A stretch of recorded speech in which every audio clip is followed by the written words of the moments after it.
अस्सलाम वालेकुम नाज़रीन, मैं हूं अब्दुल्ला हसन और आप देख रहे हैं प्रोग्राम पॉइंट ऑफ व्यू। आपको ये बताऊंगा कि आज मैं अपने शहर कराची से अपने हमवतनों के हमरा अपने इन कश्मीरी बहन भाइयों और बुजुर्गों के साथ इज़हार यकजहती के लिए यहाँ पर मौजूद हूँ, जिन पर काबिज भारतीय अफवाज जुल्म सितम के पहाड़ तोड़ रही है। सारी वादी में लॉकडाउन है, ज़रा मवासलात बंद हैं, अखबार बंद, इंटरनेट और हर किस्म का मीडिया भी बिल्कुल बंद है। भारत जिन मौका परस्तों के दम पर कश्मीर की आवाज बनने का ढोंग रचाता था, वो क़यादत भी बंद। सारी वादी एक बड़ा कैद खाना बनी हुई है, एक बड़ा जिंदान बनी हुई है। आज मेरे साथ पाकिस्तान का आम आदमी है जो इन लोगों से ये पूछता है कि जो ये कहते थे कि कश्मीरी पाकिस्तान के साथ नहीं, और मैं ये पूछता हूँ अगर कश्मीरी पाकिस्तान के साथ ना होते तो क्या काबिज भारत उनके हकूक सलब करता, क्या अपने किए गए वादों से फिरता? इसी पर बात करेंगे आज के प्रोग्राम में।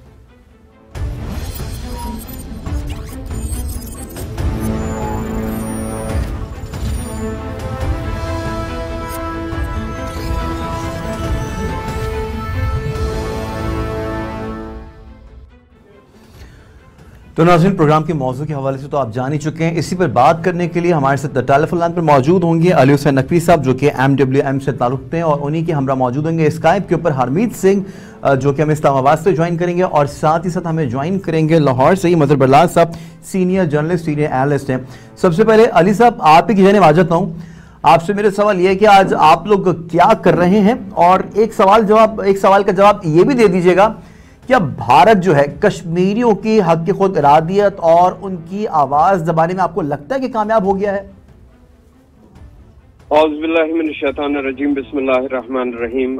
मोहतरम, जो आपने सवाल किया कि हम क्या कर रहे हैं, हफ्ता यकजहती कश्मीर के हवाले से 1 फरवरी से प्रोग्रामात शुरू किए गए मजलिस वहदत मुस्लिमीन की जानिब से, और 7 फरवरी तक ये हफ्ता इसी तरीके से इज़हार यकजहती के लिए जारी रहेगा, और हिंदुस्तान की दहशत, बरबरियत और जुल्म जबर के खिलाफ ये प्रोग्राम जारी रहेंगे, जिसमें एहतजाजी मुजाहरे भी हैं, कॉन्फ्रेंसेस भी हैं, सेमिनार भी हैं। और इस सिलसिले में कल हमने एक ऑल पार्टीज कॉन्फ्रेंस का इनेकाद कराची में किया था, जिसमें कराची की नुमाया सियासी जमात और पाकिस्तान की सियासी जमातों की नुमाइंदगी थी। वहाँ पर एक मुत्तफ़िका करारदाद भी पास की गई। आज इस ज़मन में पूरे सूबा सिंध के तमाम अजला में एहतजाजी मुजाहरे किए गए जुमे की नमाज के बाद, जिसमें मरकजी मुजाहरा नूरुल ईमान मस्जिद पे हुआ, और आज शाम को नमाज मगरिबैन के बाद 7 बजे नुमाइश चौरंगी के ऊपर एक कश्मीरी मजलूमीन की जद्दोजहद की कामयाबी के लिए एक दुआया इज्तिमा, और उसके बाद शोहदाए कश्मीर को खराज तहसीन पेश करने के लिए चिरागाह का एहतमाम किया जा रहा है। यह हुआ पहले सवाल का जवाब। और दूसरा जो आपने सवाल किया, उस ज़मीन में एक बड़ा वाज़े हमारा मौक़िफ़ है, और हम ये समझते हैं कि मजलूमीन कश्मीर की जो जद्दोजहद है इस वक्त जिस नहज पर वो पहुंच चुकी है और जिस मकाम पे वो पहुंच चुकी है, उससे भारत की ना सिर्फ जारियत दुनिया के सामने बेनकाब हो गई, बल्कि ये तासुर मिल रहा है कि कश्मीरी अपनी जद्दोजहद में कामयाब होने को है। वहां पर इंडियन फौज की इतनी बड़ी अक्सरियत की मौजूदगी ये साबित करती है कि वो कश्मीरियों की आज़ादी की जद्दोजहद को नाकाम बनाने में बुरी तरीके से नाकाम हुए हैं, और कश्मीरी अपनी जद्दोजहद को तेज कर रहे हैं, और उनकी मंजिल उन्हें सामने नजर आ रही है। ये हम समझते हैं, और इस पर यकीन भी है कि जुल्म नाबूद होने को है, ये जबर नाबूद होने को है। ठीक है, आपकी बात से मैं भी इत्तफाक करूंगा, और शामिल गुफ्तगू कर लेते हैं हरमीत को। हरमीत, आप समझते हैं कि कश्मीरियों की आवाज़ दबाने में भारत का ये मानना है कि वो काफ़ी हद तक कामयाब हो चुका है, लेकिन मैं भी इत्तफाक करूंगा अली हुसैन नकवी साहब की बात से। देखिए अब्दुल्ला, मुझे तो जिस तरह बात जो सवाल है आपका, मैं समझता हूँ कि भारत ने कोशिश तो की। 5 फरवरी का वो दिन, 2019 का वो दिन एक स्याह दिन था कश्मीरियों के लिए, पूरे जो उनके साथ, जाहिर बात है हमारे तो 6 रंग है, तो हमारे लिए भी स्याही दिन था। तो जिस दिन की शुरुआत उन्होंने कोशिश की थी कि इससे ही हम कश्मीरियों की आवाज दबा देंगे और दुनिया भी जो है इस पे खामोशी जो है वो इख्तियार कर लेगी, लेकिन ऐसा नहीं हुआ। रिएक्शन उससे डबल आया। आर्मी जो है, बहुत बड़ी आर्मी उन्होंने भेजी वहां पे, हिंदुस्तान की आर्मी वहां पे गई। और इस तनाजुर में हमने ये चीजें भी देखी कि भारत के जो प्राइम मिनिस्टर है मोदी, आरएसएस के जरिए जो वो आज जिस स्टेज पे बैठे हुए हैं, तो जिस तरह वो मामलात को आगे की तरफ यानी बौखलाहट के वो शिकार नजर आते हैं, उससे कबल हमने इस किस्म की सिचुएशन नहीं देखी वहां पे जिस तरह के अब हालात हैं। अब देखें, किसानों का एक मुद्दा चल रहा है, बड़ा सिंपल सा मुद्दा था, इतना बड़ा नहीं था, लेकिन जो सरमायादार तबका है, जो सरमायादार हिंदू है, उसको उसकी खुशनुदी के लिए मोदी सरकार ऐसे कवानीन सामने लेके आई। उस मोदी सरकार की सोच यही थी कि जिस तरह का ये काला कानून, ये मुतनाज़ा कानून जो वो कश्मीर में लागू करके चले गए, तो वहां पे जो है आगे भी वो इसी तरह के कवानीन लेके आएंगे, अपनी मनमानियां करते जाएंगे, और लोग जो है वहां की जो अक़लियतें हैं वो बिल्कुल चुप और खामोश रहेंगी। लेकिन ऐसा नहीं हो रहा है। अब आप देखिए कि हिंदुस्तान में इस वक्त सबसे बड़ा मसला क्या आ रहा है। एक तो मैं किसानों को इसलिए रिलेटेड कर रहा हूं क्योंकि आपने एक मसले को दबाया नहीं है, दूसरा मसला खड़ा हो रहा है। ये एक दूसरा नहीं है, बल्कि 3-4 और मसले भी हैं, उस पर भी कभी गुफ्तगू करेंगे। लेकिन इस वक्त अगर आप देखें कि आपने कहा कि कश्मीर की आवाज, मैं समझता हूं कि जिस प्लेटफॉर्म पे, इसमें भी कोई शक नहीं है कि तहरीक इंसाफ की हुकूमत या वज़ीर-ए-आज़म इमरान खान एक पब्लिक फिगर है, और जिस तरह उन्होंने यूएन में जो स्पीच की, या जिस तरह दीगर जो मीडिया था, इंटरनेशनल मीडिया को कश्मीर के इशू पे राग़िब कराना, ये बहुत बड़ी कामयाबी मैं समझता हूँ। इससे कबल आपको याद होगा ना बीबीसी, ना CNN, ना दीगर जो इदारे थे वो भी इस तरफ बड़े कम ही आते थे। लेकिन इस बार हमने देखा कि बड़े बड़े प्लेटफॉर्म जो थे वो। अच्छा Harmeet, sorry for interruption. Harmeet, आपसे ये जानना चाहूँगा, जैसा कि आपने बताया कि किसानों का मसला है, इंडिया के अपने बड़े मसले हैं, वहाँ पे बेरोज़गारी का मसला है, वहाँ पे भी बहुत सारे इश्यूज इस तरह के हैं, वहाँ पे भी गुर्बत बहुत ज़्यादा है, और सबसे जो मेन इशू जो हमारा इशू है वो कश्मीर का इशू है। तो अभी आप मोदी के हवाले से बात करें तो क्या अब प्राइम मिनिस्टर के हट जाने से, उनसे निजात लेने से, क्या इन तमाम तर मसलों से निजात हासिल कर सकेंगे हम? देखिए, सबसे बड़ी प्रॉब्लम क्या है, जो मैं मोदी की बात इसलिए कर रहा हूँ कि इससे कबल हमने देखे कि कुछ मामला हमारे, देखिए इसमें कोई शक नहीं है कि कुछ गलतियां हमारी हैं, कुछ कोताहियां हमारे ही इदारों से हुई हैं। नवाज शरीफ और जब अटल बिहारी वाजपेयी साहब थे, अब देखिए ना, मैं पीएम की जब बात करता हूं तो अटल बिहारी वाजपेयी का ताल्लुक भी बीजेपी से ही था, वो किसी और पार्टी से नहीं थे। लेकिन हमने देखा कि वो उस किस्म के नजरियात उन्होंने, या तो आरएसएस इतनी कामयाब नहीं हुई थी, या जो अटल बिहारी वाजपेयी साहब थे वो बड़े साइड पे रहते थे इन चीजों से। तो वहां पे भी कामयाबी जो है, कुछ मामला बड़े तय होने वाले थे, लेकिन अनफॉर्चुनेटली नहीं हो पाए। अब जिस तरह आपने बात की कि मोदी, तो जाहिर बात है कि हम इस वक्त देखते हैं जो नजरियात हैं, जो सोच है, क्योंकि अगर पीएम के बदलने से जाहिर बात है कई सारी चीजें ऐसे से मुख्तलिफ लोग हैं वहां पे, मुख्तलिफ आप देखें कि राहुल गांधी को अगर हम देखें तो कम से कम बातचीत के लिए भी तैयार बैठ जाते हैं, कुछ बात करने के लिए, क्योंकि आपके पास जंग या ये इसका कोई हल तो नहीं है कि आप आके लड़ाई करेंगे। आप बेशक जंग इसका हल नहीं है, लेकिन अच्छा मजहर बल्लाज साहब को भी शामिल गुफ्तगू कर लेते हैं। हरमीत, मजहर बल्लाज साहब, पाकिस्तान तहरीक इंसाफ ने आज रैली का इनेकाद किया है, एक ऐसी जमात जो कि इस वक्त हुकूमत में मौजूद है, ठीक है, आपको लगता है कि इतना इनफ है कि शारा फैसल से सिर्फ शारा कायदीन से लेके आप कायदे आज़म के मज़ार तक जो रैली का जो है अख्ताम कर दें, और ये इतना काफ़ी रहेगा कश्मीर के लिए? देखिए, आज के दिन तो हम एक तरह से यकजहती का इजहार करते हैं स्थितियों के साथ, और उस इजहार के मुख्तलिफ तरीके हैं। कुछ लोग सेमिनार करते हैं, कुछ लोग तकरीरों के जरिए करते हैं, कुछ जलसे करते हैं, कुछ रैलियां करते हैं। तो एक तो मेरा ख्याल है कि ये इजहार है, ठीक है, तो इजहार के मुख्तलिफ जराए हैं, उस पे हमें बजाय तनकीदी निगाह से हमें एप्रिशिएट करना चाहिए जो कोई भी कश्मीरियों के साथ इजहार यकजहती कर रहा है।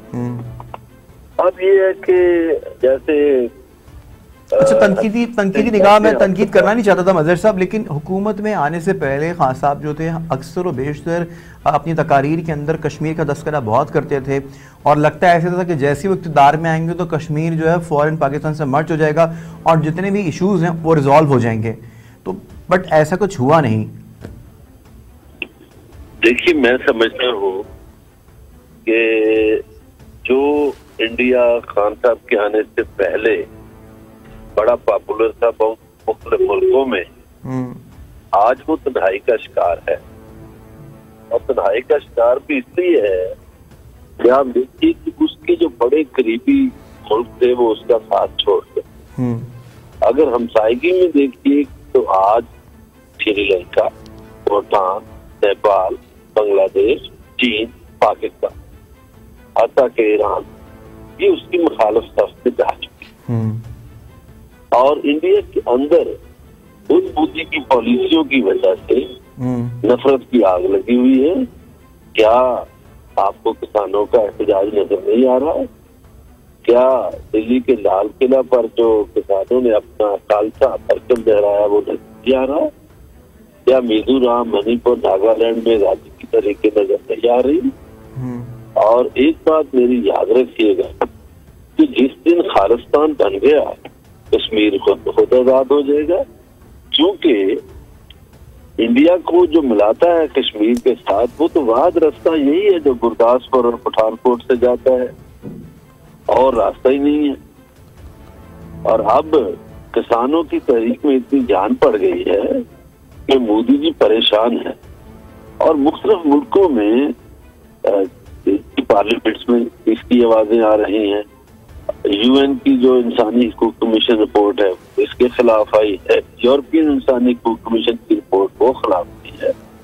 तो मैं समझता हूँ कि एक तरफ इंडिया बैरूनी दबाव का शिकार है और दूसरी तरफ इंडिया अंदरूनी दबाव का शिकार है। अंदरूनी दबाव का इसलिए कि हर तरफ वहाँ आग लगी हुई है, नफरत का खेल है।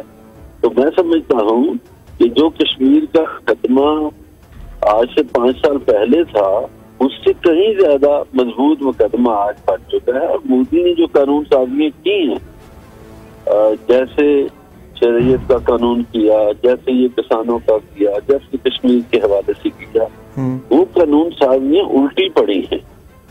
तो मुझे तो इंडिया टूटता हुआ दिखाई दे रहा है। आपकी बात से बिल्कुल मदर साहब इत्तेफाक करूंगा, क्योंकि बरतानवी पार्लियामेंट से भी जो अब आवाजें उठना शुरू हो गई कश्मीर के हवाले से, पिछले दिनों ही हम लोग खबरों के अंदर देख भी रहे थे। लेकिन आप ये नहीं समझते कि पाकिस्तान को जो है हायर फोरम के ऊपर जो है कश्मीर के लिए आवाज उठानी चाहिए?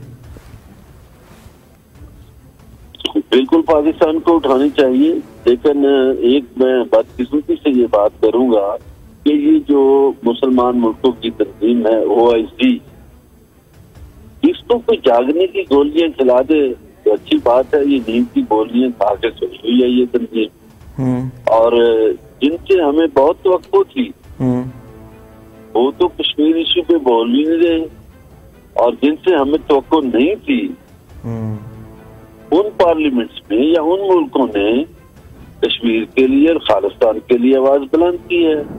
आज आप देखिएगा पूरी दुनिया में, इंडिया में भी सिख और कश्मीरी मुसलमान एक नजर आए, एक दूसरे के साथ अज़हारे यकजहती करते हुए नजर आए।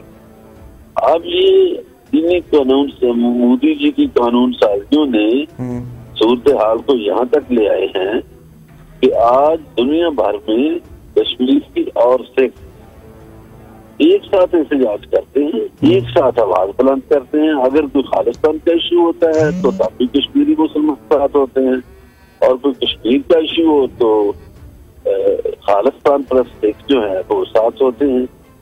तो मेरा ख्याल है कि हमें बजाय इस पे के इन पे हमने तकिया किया हुआ था, जो जिस फोरम की तरफ आपका इशारा है, जी आपकी यूएन में इमरान खान ने बड़ी शानदार स्पीच की थी, और अभी बरतानवी पार्लियामेंट में हमारे जो लोग हैं वो बड़ी शानदार तकरीरें कर रहे हैं।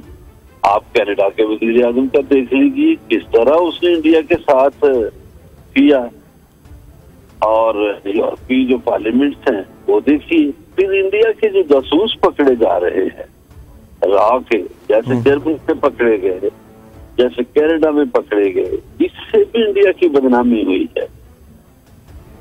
ठीक है, अली हुसैन साहब आपको भी शामिल गुफ्तगू कर लेते हैं। अली हुसैन साहब, अब पाकिस्तान की सियासत को भी जो है उस तरह से इन्वॉल्व होना चाहिए, जैसे कि गुज़िश्ता रोज़ ही जो है मुश्तरका इजलास हुआ है अब PDM पाकिस्तान डेमोक्रेटिक मूवमेंट का, तो उन्होंने अब जो लॉन्ग मार्च आगे आइंदा आने वाले दिनों में करेंगे, मार्च के दिनों में ही, तो उन्होंने महंगाई के नाम से मंसूब किया कि आपको नहीं लगता कि कश्मीर के नाम से मंसूब कर देना चाहिए था? हम जस्ट एक ही दिन मनाते हैं, इजहार यकजहती करते हैं और उसके बाद फिर भूल जाते हैं।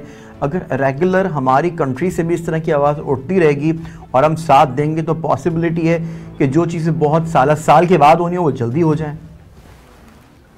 आपने दुरुस्त फरमाया।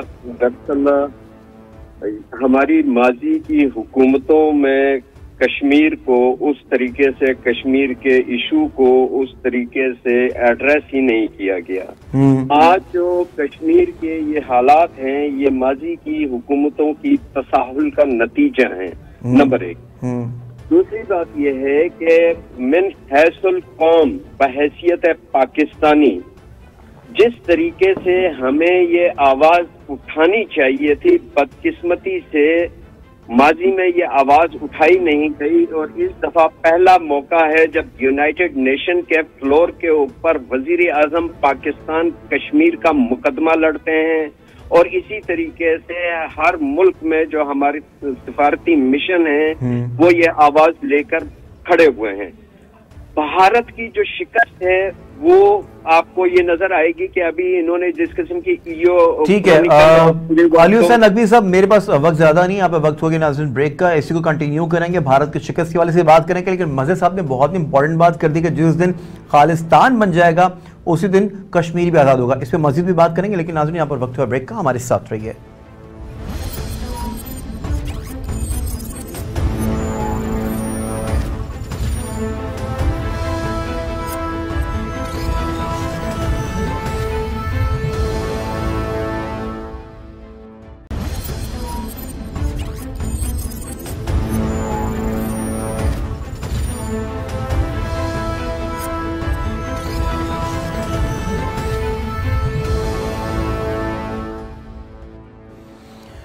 वेलकम बैक नाज़रीन। तो बात हो रही है कश्मीर की से इजहार यकजहती के हवाले से, तो लेकिन बहुत इंपॉर्टेंट बात की है मज़हर बिल्लास साहब ने। मज़हर बिल्लास साहब ने कहा कि जिस दिन खालिस्तान आज़ाद हो जाएगा, बन जाएगा, उसी दिन कश्मीर की आज़ादी भी मुमकिन हो जाएगी। हरमीत, आपकी जानिब आ जाता हूँ, आप इत्तफाक करते हैं मज़हर बिल्लास साहब की बात से?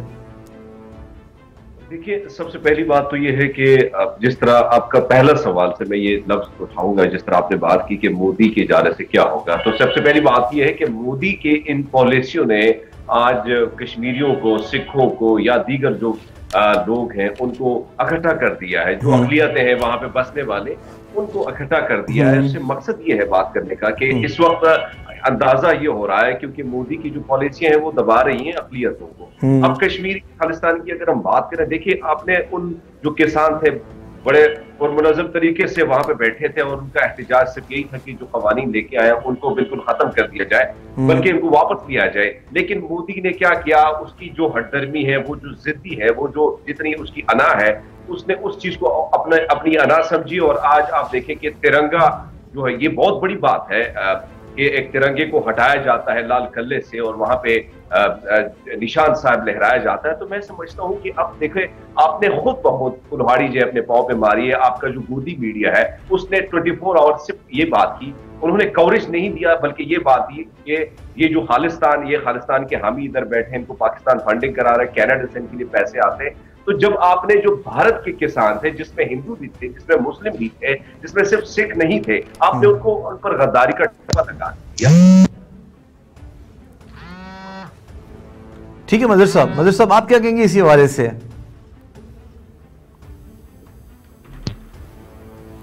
मज़हर बिल्लास साहब जी, जैसे कि मेरा सवाल ये था कि पीडीएम जो है, पीडीएम ने महंगाई से मशरूत कर दिया है अपनी लॉन्ग मार्च। तो आप ये नहीं समझते कि हम अब साल जो है हम इक़्तिदार में आने के लिए तो बहुत सारे दावे करते हैं, बहुत सारे बातें करते हैं, क्योंकि अपोजिशन करने के लिए अब अपोजिशन के पास भी कुछ इस तरह की चीज़ें रही नहीं है। क्योंकि अभी गुज़िश्ता दिनों ही हम लोग एक चीज़ देख रहे थे, इसराइल नामंजूर के नाम से रैली लगाई जा रही थी, पाकिस्तान में निकाली गई है, सॉरी।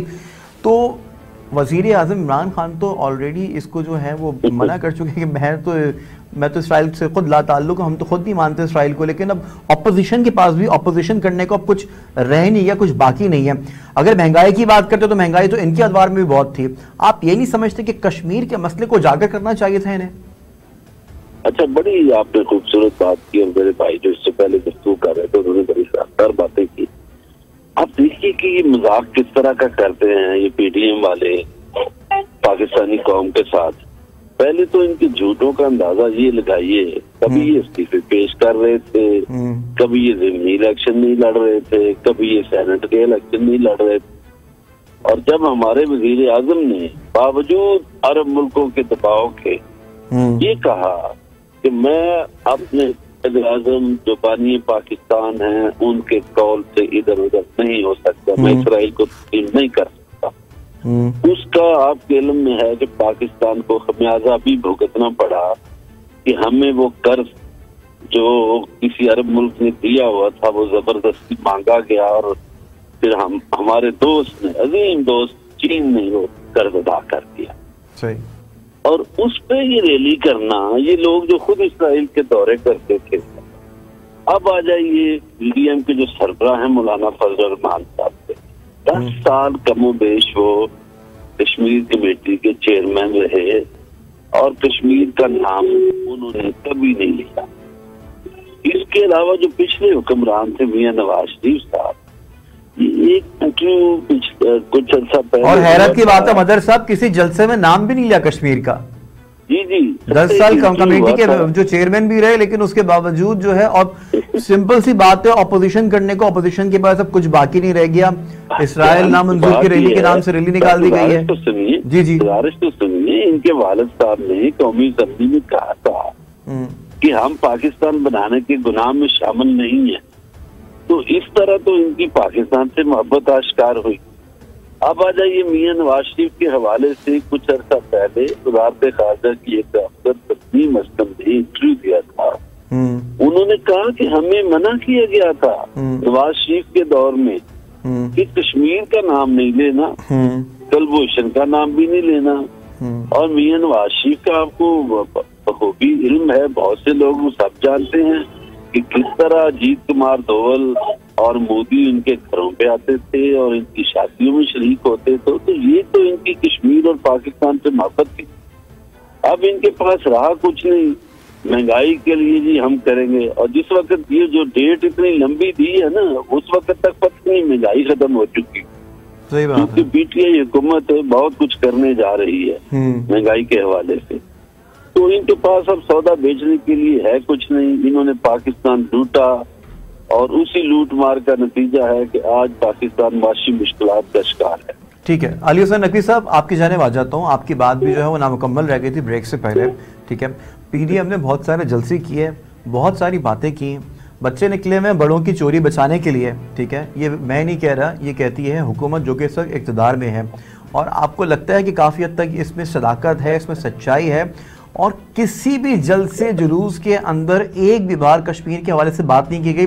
और बहुत ही इंपॉर्टेंट बात ये कर दी है इस वक्त मदर साहब ने कहा है कि 10 साल तकरीबन कश्मीर कमेटी के जो चेयरमैन रहे हैं फजल रहमान साहब, और उन्होंने कुछ भी नहीं किया।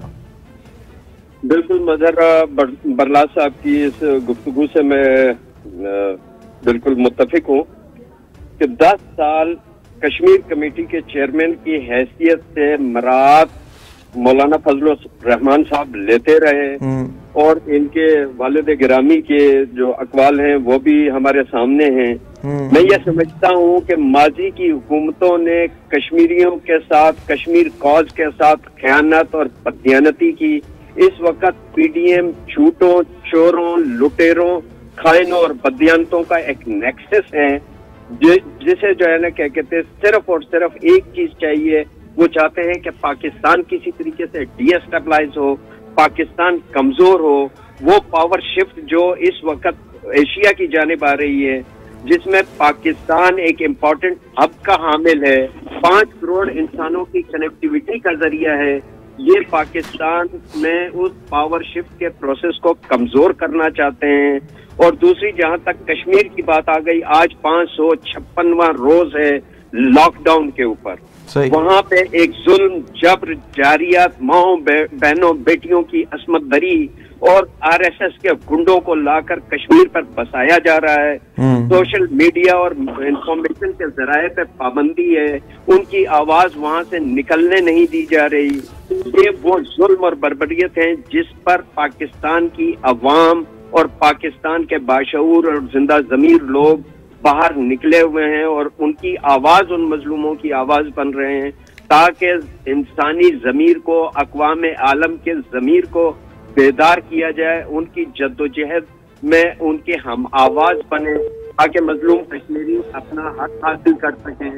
और इसके अलावा मुझे बहुत यकीन है कि हिंदुस्तान इस वक्त जिस मरहले पे पहुंच चुका है और पे दर पे मुख्तलिफ महाज पे उसको शिकस्त का सामना है, चाहे वो न्यू क्रॉनिकल के कारनामे हो, श्रीवास्तव ग्रुप का पकड़ा जाना हो, या आर्टिकल 370 का भयानक रूप हो, वो दुनिया के सामने आ रहा है। और दुनिया ये समझती है। ठीक है हरमीत, आखिरी सवाल है मेरे पास, वक्त की बहुत ही किल्लत है, आपकी जानिब आ जाता हूँ। वज़ीर-ए-आज़म इमरान खान ने अपने ट्विटर पैगाम में ये कह दिया है कि आपका हक़ खुद ज़्यादा दूर नहीं है, जायज़ हुकूक मिलने तक पाकिस्तान के साथ खड़े हैं और पाकिस्तान साथ खड़ा है कश्मीर के। और भारत को भी दो टुक उन्होंने एक पैगाम दिया है कि अगर अक़वाम मुत्तहिदा की करारदादों के मुताबिक मसला कश्मीर के मुनसिफाना हल की जानिब कदम बढ़ाया तो हम भी अमन के लिए 2 कदम बढ़ाने के लिए तैयार हैं। लेकिन भारत जो है हमेशा से ही गलत फहमी का शिकार रहता है, पाकिस्तान को कमजोर समझ बैठता है। देखिए, आपको याद होगा कि 2019 में 9 नवंबर 2019 में खान साहब की जानिब से अमली तौर पर, हम अमली बातें करते हैं, खान साहब ने अमली तौर पर करतारपुर कॉरिडोर खोला, जो यकीनन जो 73 साल की अरदासें थी वो हमारे सिखों की रंग ले आई।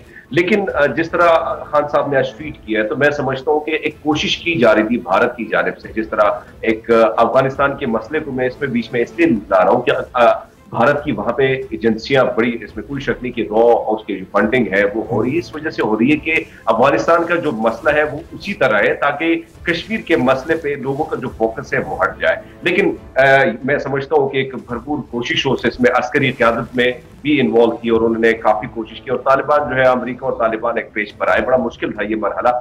तो भारत को यहाँ पे भी शिकस्त का सामना है। अब हम देखते हैं कि कश्मीर का जो इशू है, जाहिर बात है कि आप टेबल टॉक के जरिए अगर किसी चीज का हल नहीं निकालते तो इससे कबल आपको याद होगा कि बज़ोर शमशेर जो है वो कभी आप कोई जगह फतेह नहीं कर सके, वो पुराना दौर नहीं रहा है। तो मैं समझता हूँ कि अब जो हालात से इंडिया इस वक्त गुजर रहा है, आपको पता होना चाहिए कि जो इस वक्त किसान प्रोटेस्ट कर रहे हैं उसमें तकरीबन 6 महीने, ठीक है, जो मामला जो है वो टेबल टॉक से हल होंगे। लेकिन बड़ी इंपॉर्टेंट बात ये थी कि कश्मीर उस दिन आजाद हो जाएगा जिस दिन खालिस्तान बच जाएगा। नाज़रीन, जब पाकिस्तान क्रिकेट मैच जीत जाता है तो कश्मीरी जो हैं वो जश्न मनाते हैं, खुशी मनाते हैं। जब पाकिस्तान में गम होता है तो कश्मीरी हमारे गम में साथ साथ होते हैं। तो आज इज़हार यकजहती का दिन है कश्मीरियों के हवाले से। अपने मेज़बान अब्दुल्ला हसन को दीजिए इजाज़त। अल्लाह हाफ़िज़।